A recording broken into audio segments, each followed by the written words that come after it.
E aí, Tavuano, tô aí de volta com vocês. Vamos tá fazendo a correção desse nosso conteúdo aí. Esse primeiro exercício, tá?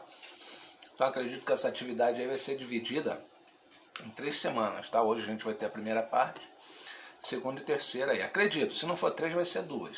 Antes da prova pra gente tá afiado nisso aí, tá, moçada? Então vamos lá. Vamos tá dando início a essa nossa correção aí. Onde nós temos aí o número 1, que é um responda, tá? Então pode-se dizer que eu fiz o apanhado aí de todo esse conteúdo de quarto bimestre. Tá? Aí a letra A fala assim: como é chamado o estudo das cargas em movimento e dos efeitos gerados por esse movimento? Claro que a gente está falando aqui, tá? Estamos falando aqui de energia elétrica, tá? Quando a gente fala de energia elétrica, essa pergunta tem a ver com a eletrodinâmica, como é chamado o estudo das cargas em movimento e dos efeitos gerados por esse movimento. Eletrodinâmica, tá? Carga em movimento, mecânica, dinâmica. E o efeito elétrico, tá? Eletrodinâmica. Então a resposta é eletrodinâmica. Do que é constituído um circuito elétrico? Letra B. Então quais são as estruturas que nós temos que constituem um circuito elétrico? Primeiro, a gente tem que ter uma fonte, tá? Segundo, a gente tem que ter um condutor. E terceiro, um dispositivo, tá? Então aí a gente tem que ter fonte, condutor e dispositivo, ok? Letra C. Os fios são constituídos de materiais com capacidade de conduzir energia elétrica. Como é chamada essa propriedade? Como é chamada a propriedade que um fio condutor tem de conduzir cargas elétricas por ele? Então, se ele conduz essa carga elétrica, a gente subentende que é uma condutividade, tá? E se é elétrica, tá? Condutividade elétrica, ok? Letra D. Como são chamados, ou como é chamado o material que tem alta condutividade elétrica? Então, se o material tem alta condutividade elétrica, como o nome está dizendo, ele é um condutor, ok? Letra F. Como é chamado o material que possui baixa condutividade elétrica? Então, se o que tem alta é condutor, o que tem baixo ele é chamado de isolante, ok? Ele isola, ele não deixa que a corrente elétrica passe com grande força, vamos dizer assim. Letra F. Como é denominada a corrente em que o fluxo de cargas elétricas tem sempre o mesmo sentido de deslocamento no decorrer do tempo? Então, olha só, como é chamado denominada corrente que o fluxo de cargas elétricas tem sempre o mesmo sentido no deslocamento no decorrer do tempo.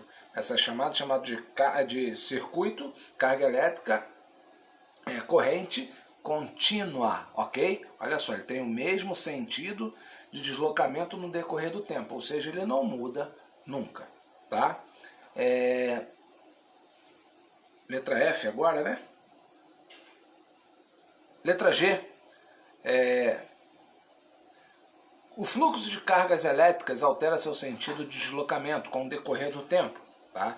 O fluxo de cargas elétricas altera o seu sentido de deslocamento com o decorrer do tempo. Essas características se dá a qual tipo de corrente?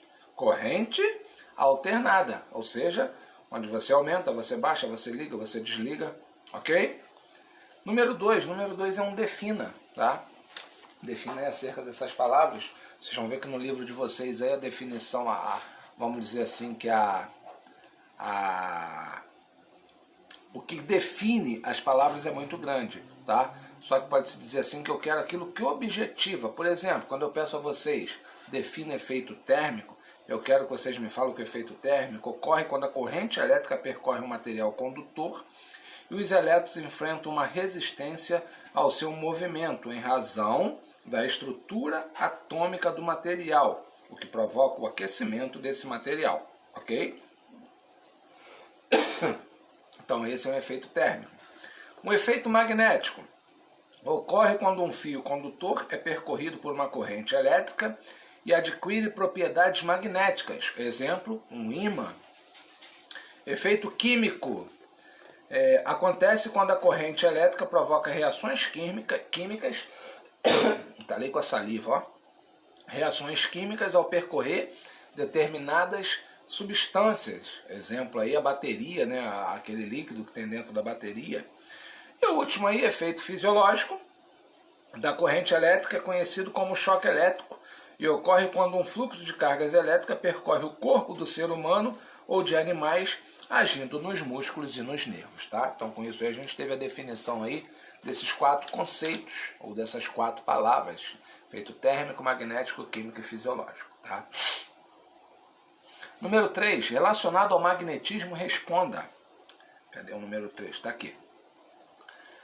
A força que um ímã exerce sobre um corpo metálico, ou que 2 ímãs exercem entre si, tanto de atração quanto de repulsão, é chamada, então essa capacidade que um ímã tem de se atrair ou de se repelir, é chamada de força magnética, ok? Força magnética. Letra B. Como são chamados os ímãs formados a partir da magnetita? Então, a magnetita, a gente pode dizer que ela tem características imantizadas naturais, tá? Então, esse ímã é chamado de ímã natural, ok? Letra C. Como são chamados os ímãs formados... Não, já foi. Letra C. É possível imantar um objeto deixando-o somente com um polo? Por exemplo, tem como a gente imantar um algo qualquer e ele ficar só com o polo norte ou com o polo sul? Não, não tem como, tá? Todo material imantizado ele fica com o polo norte e com o polo sul, ou seja, com 2 polos. E letra D. Como são chamadas as áreas de influência produzidas ao redor de um ímã? Ou seja, aquelas áreas de influência que nós temos ao redor de um ímã. Aquilo ali é chamado de campo magnético, ok? É chamado de campo. E vamos lá, pessoal, para a gente finalizar aí o número 4, tá? Associado aí às estações do ano. A que está relacionado o solstício? Então nós vimos aí que o solstício ele tem a característica de estar associada, vamos dizer assim, relacionado a dois tipos de clima, vamos dizer assim, de 2 tipos de estação, a qual que ele está associado. Então o solstício está associado ao verão e ao inverno, tá? Então se o solstício está associado ao verão e ao inverno, logo o equinócio, que é a pergunta da letra B, está associado ao outono e à primavera, ok? Letra C. Como é chamada a ciência que estuda as variações atmosféricas? Então a ciência que estuda as variações atmosféricas é chamada de meteorologia, ok? Letra D. O que significa dizer que a umidade do ar está baixa? O que significa dizer que a umidade do ar está baixa? Então quando a gente diz isso, tá?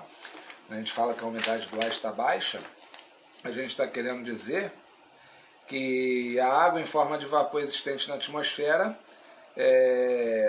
há pouco vapor de água, que há pouco vapor de água no ar atmosférico. O que significa dizer que a umidade do ar está baixa? Significa dizer que há pouco vapor de água no ar atmosférico, tá? Nem tá lá daqui que eu estava olhando o clima. Ok? Letra E.